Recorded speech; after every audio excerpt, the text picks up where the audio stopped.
Bonjour tout le monde, j'espère que vous allez bien. Bienvenue sur cette nouvelle vidéo. Je vous accueille les bras chargés aujourd'hui parce qu'on va parler de sujets qui fâchent, je pense. En tout cas, les lectrices, on va faire ma pile à lire pour cet été.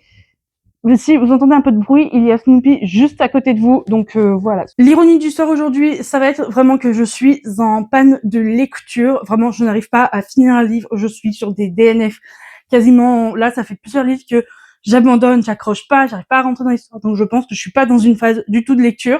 Mais comme vous pouvez le voir, ma pile à lire est immense. Ce n'est pas l'entièreté des livres qu'il faut que je lise parce que j'en ai reçu. Il y en a que je considère que je lirais plutôt en automne-hiver, c'est pas trop la vibe de l'été. Donc écoutez, je vous propose qu'on commence. Il n'y a que des livres. Il n'y a pas de manga, de BD, il n'y a que des livres. Je vous explique même pas ma pile à lire manga et BD. Vraiment, j'ai une panne pour tout.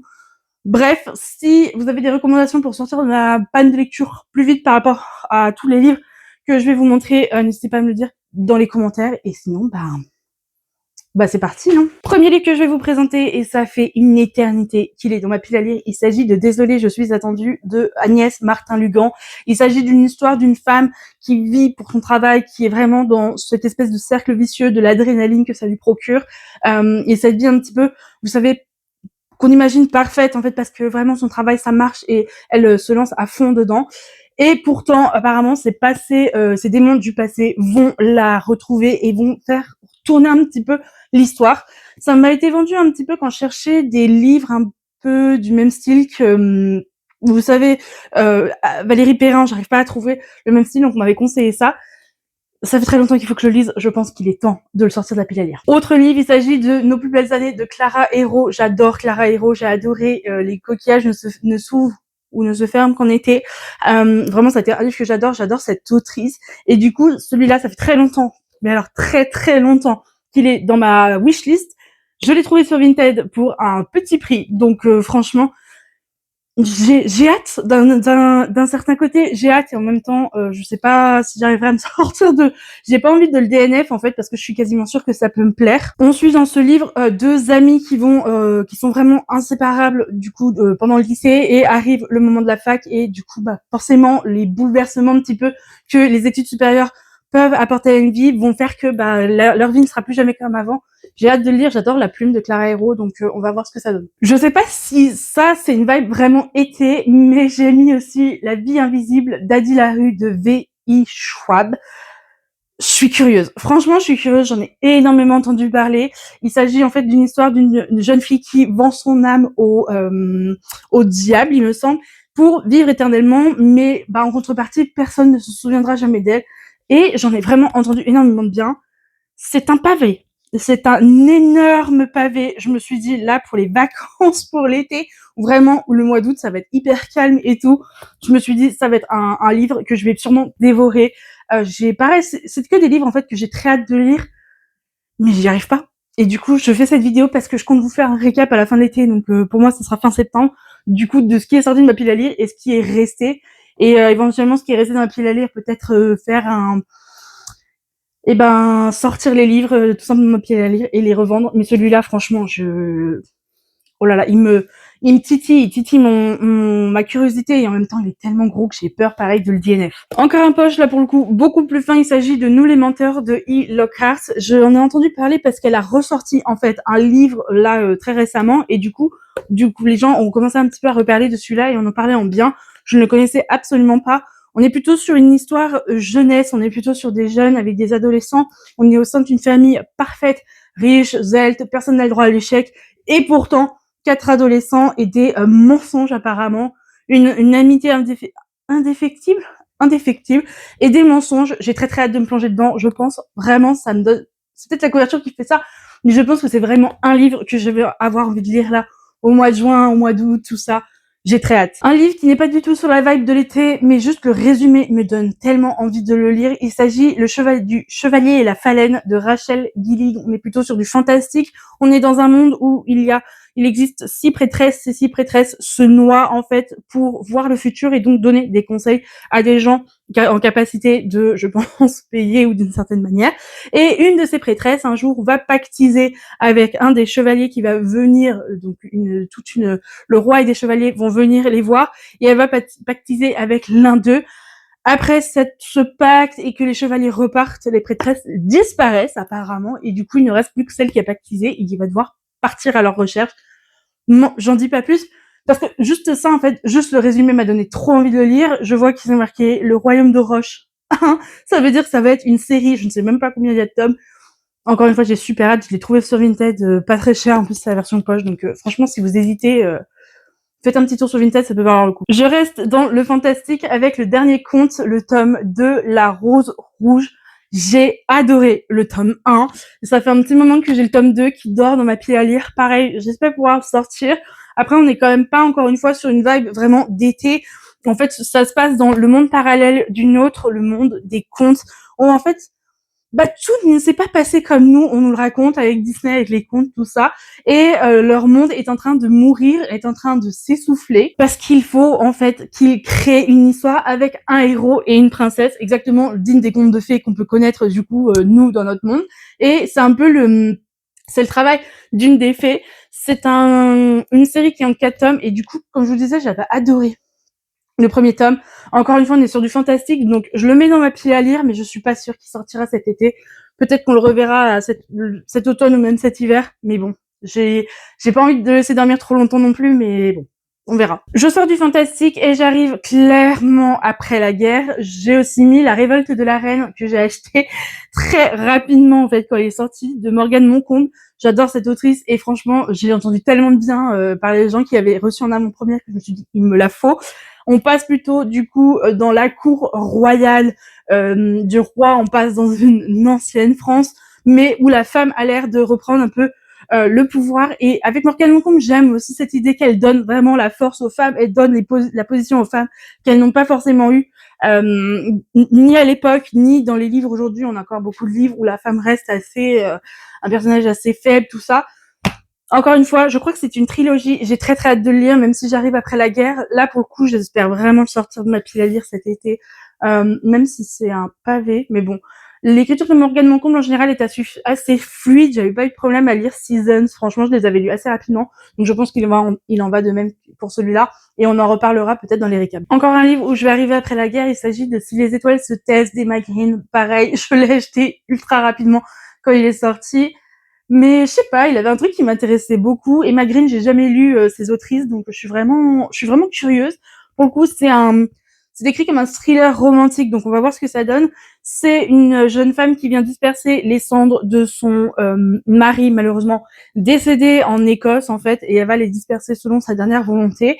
Et en fait, elle arrive dans un village où, vous savez, ce sont vraiment le genre de petit village où tout le monde se connaît, tout le monde s'épie, tous les secrets se connaissent mais sont gardés.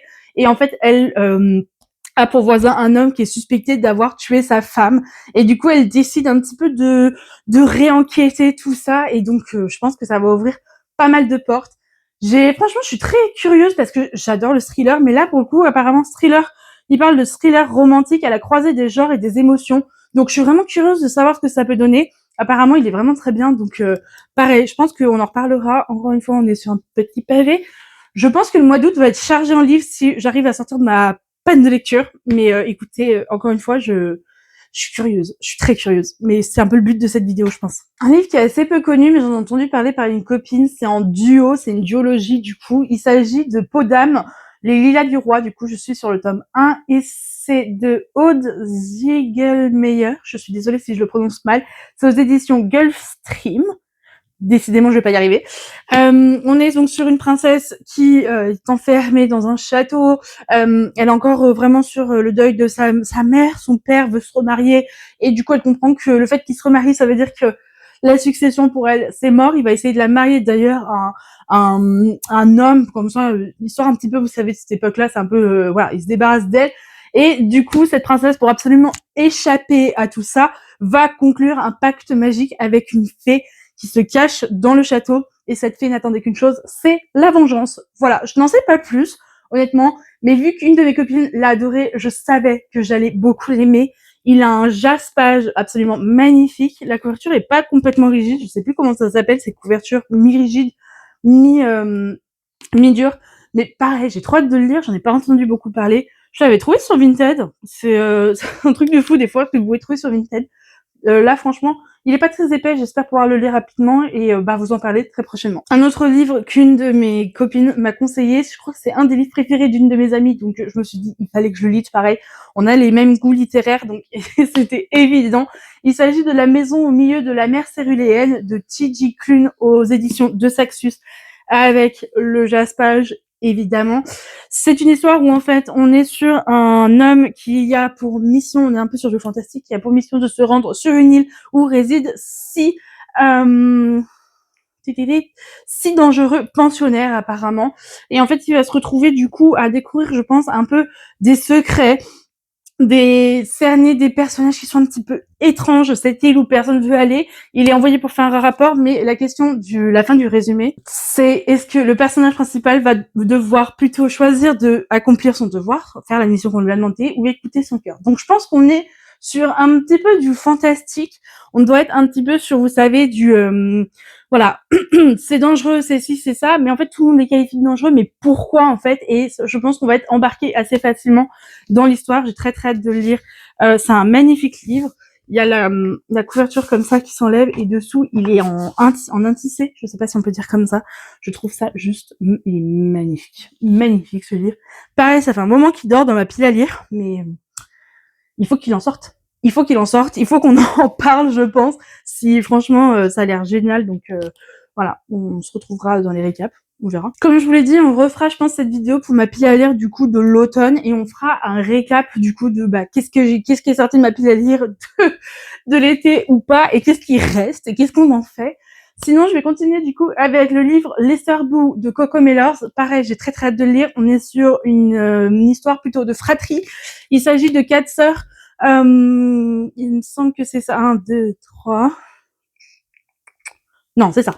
4 sœurs, l'une d'entre elles décède, les 3 autres ont des vies complètement différentes, sur des continents complètement différents, et en fait doivent se retrouver, se réunir pour arriver à racheter l'appartement de leur sœur décédée, au lieu que il soit vendu pour préserver, je pense, son histoire. Ça a l'air très sympa. J'en ai beaucoup entendu parler plutôt sur tout ce qui est côté américain, parce que c'était une américaine qui a écrit ce livre. Mais ça avait l'air trop cool. J'adore les histoires où il y a des histoires de fratrie, tout ça. Je trouve que c'est souvent des histoires qui me plaisent beaucoup. Donc pareil, je me vois bien au bord de la plage lire ce livre. J'ai tellement hâte. Vraiment, plus j'avance dans ma pile à lire, plus je me dis j'ai hâte des vacances. Mais bon, c'est pas pour tout de suite, donc on va patienter avec d'autres livres. Bon, ça c'est la honte que je le mette dans ma pile à lire. C'est la honte que je vous présente ce livre alors que je suis en panne de lecture. Il s'agit de Nous qui avons connu Solange de Marie Vareille. Je l'ai acheté dès qu'il est sorti.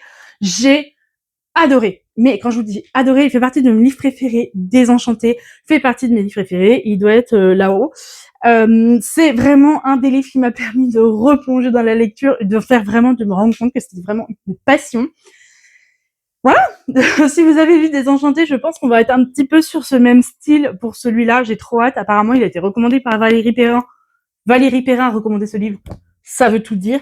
On est sur une histoire qui se passe dans une petite ville, un petit village français où en fait on est sur 2 copines en fait qui apparemment il y en a une des 2 qui va commettre l'irréparable et du coup on va un peu les suivre, savoir si un jour elles vont se retrouver, il me semble, et du coup voilà, c'est un peu une histoire un peu comme ça me fait vraiment penser à Désenchanté. Si vous l'avez lu, je pense que ça va être exactement pareil.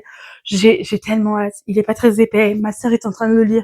Je ne sais pas ce que j'attends. Je pense que je vais me laisser un peu de temps pour faire une pause lecture parce que sinon je vais DNF et ça va me saouler. Mais celui-là, franchement, j'ai presque honte de vous montrer dans cette vidéo. Mais dernier livre de cette pile à lire, je pense que on y en a assez, hein. Je pense, je me demande même comment je vais arriver à lire tout ça sur 4 mois, mais bon, on va voir. Il s'agit de Nous, de Christelle Dabos. Je vous avoue que même en relisant le résumé, je ne saurais pas trop comment vous en parler.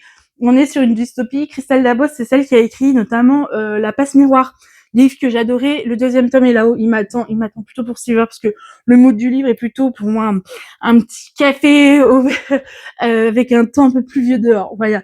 Donc là, on n'est pas trop sur le mood de cet été. Donc du coup, j'ai quand même pris Nous. On est sur une dystopie où tout le monde a un instinct et tout le monde est parfait apparemment.